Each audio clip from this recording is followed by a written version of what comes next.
Em São Paulo, um homem vai ter de indenizar a ex-mulher por tê-la traído com alguém do convívio do casal.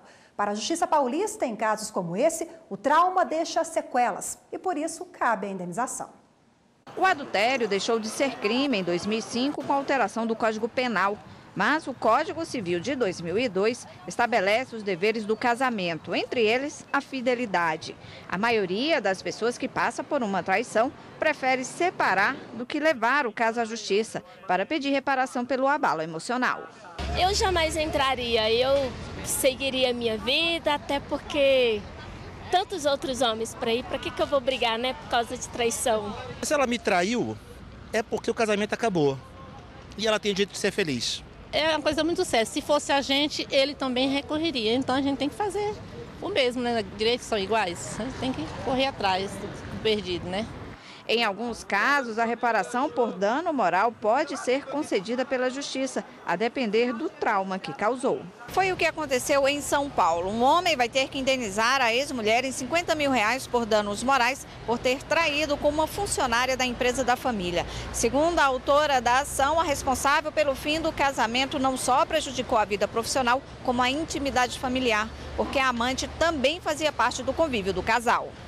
A traída, né, a mulher ali, ela tinha como filha, né, até a pessoa, né, era do seu convívio, ela era madrinha, cresceu dentro do ambiente da casa dela, de viagens e tudo. Então, quer dizer, conhecia todos os hábitos, né, compartilhavam, né, essa vida, esse dia a dia dentro de casa e também dentro do trabalho.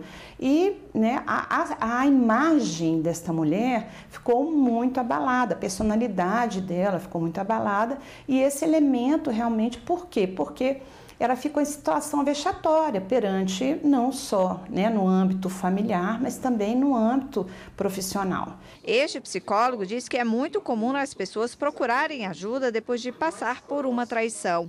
Segundo ele, os efeitos são diversos e vão depender de como a pessoa traída enfrenta a situação.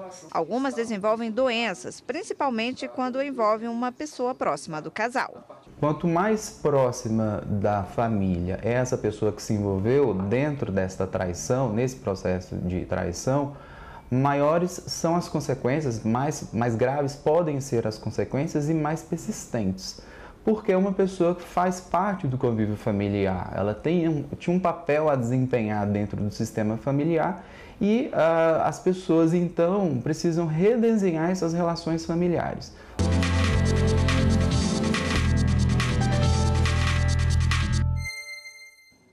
E para falar mais sobre este assunto, recebemos aqui nos estúdios da TV Justiça a advogada e especialista em Direito de Família, doutora Maria Cláudia Araújo. Antes de mais nada, muito boa tarde, obrigado pela presença aqui conosco na TV Justiça, doutora. Eu que agradeço o convite. Doutora, nós vimos aí justamente essa questão que reflete inclusive a própria evolução dos costumes, mas existe uma necessidade para que haja a possibilidade de uma indenização, de uma boa condução, uma instrução do processo pelo magistrado. Alguns requisitos que têm de ser atendidos para eventualmente se fazer uma indenização. É isso mesmo. As pessoas pensam que é simplesmente você peticionar e pedir uma indenização por dano moral, mas não é assim. Eu tenho que provar qual foi esse dano, porque dano moral é uma coisa muito subjetiva. Então, às vezes, o que é para mim um dano moral, para você não é. Então, o magistrado tem que ver o que aconteceu, se teve publicidade, se atingiu as pessoas que em volta, se envolveram pessoas que é do convívio, de trabalho, de tudo isso. Então, a gente tem que ter muito cuidado com essa parte da instrução processual. Só uma observação, Rafaela, justamente nós vimos na reportagem agora posicionamentos totalmente diferentes dos entrevistados na rua pela equipe da TV Justiça. Isso.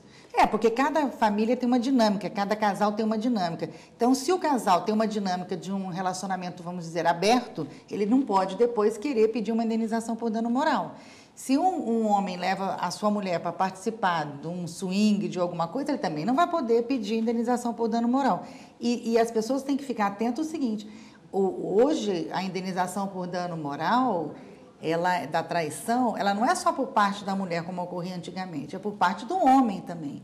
E também não existe só a traição física. A traição física, o sexo carnal, é uma coisa, mas existe, às vezes, decisões que eu já vi da traição psicológica, uma traição de você revelar alguma coisa de seu marido no comércio, alguma coisa assim. Isso também é uma traição, que eu acho até, às vezes, maior do que a traição física. A virtual também, que está muito em alta, né? Sobretudo em tempos de redes sociais. E o judiciário ele tem se adaptado a essa dinâmica do casal, a essa evolução, porque o adultério mesmo ele deixou de ser crime no Brasil em 2005, com a alteração do Código Penal, né? Então, nós vemos aí essa evolução da justiça também, nessa adaptação da nova realidade. Olha, as leis e a jurisprudência, elas têm que acompanhar o pensamento da sociedade. Antigamente, adultério era crime, mas depois se criou o Código Civil. Para que eu vou trabalhar com penal, que seria uma condenação de uma reclusão, alguma coisa assim, se o que a parte quer é uma indenização por danos materiais pecuniários, vamos dizer, o dano moral e ele é pecuniário, que atinge também diretamente. Então, o judiciário foi se adaptando. E eu não posso querer que um código antigo seja colocado em prática para novas tendências, poliamor, famílias diferentes, famílias que aceitam várias coisas, a união estável, porque naquela época não tinha nada disso. Doutora, como diz aquela antiga letra de uma música de sucesso dos anos 60, 70, o adultério é o abuso da regra 3. Vale o pedido de indenização ao outro envolvido na situação de adultério? Vale sim, claro que vale. Vamos supor que uma mulher comece a ligar, a infernizar a vida do casal por algum motivo, a expor na internet, coloca no Facebook, e como nós já vimos vários que viraliza, porque você coloca no WhatsApp e uma coisa que aconteceu, claro que cabe. É uma reparação civil, ela está respondendo porque ela está causando dano à imagem daquela pessoa. Independentemente da relação, né, afetiva claro, ou não. Claro. Agora, tramita na Câmara dos Deputados, né, Cadu, um projeto de lei, que é o projeto de lei 5.716, que prevê direito à indenização em dinheiro ao parceiro traído. Quais seriam os reflexos dessa lei, se ela for? Olha, eu acho que na prática essa lei não vai adiantar muita coisa, porque já está acontecendo assim. As pessoas que pleiteiam na justiça o direito à indenização por uma traição, por um adultério, elas querem reparação financeira. Às vezes, lógico, o judiciário se depara com alguém que quer um pedido de desculpa, ele funciona como se fosse um psicólogo, alguma coisa assim. Mas, na verdade, todo mundo quer uma reparação financeira.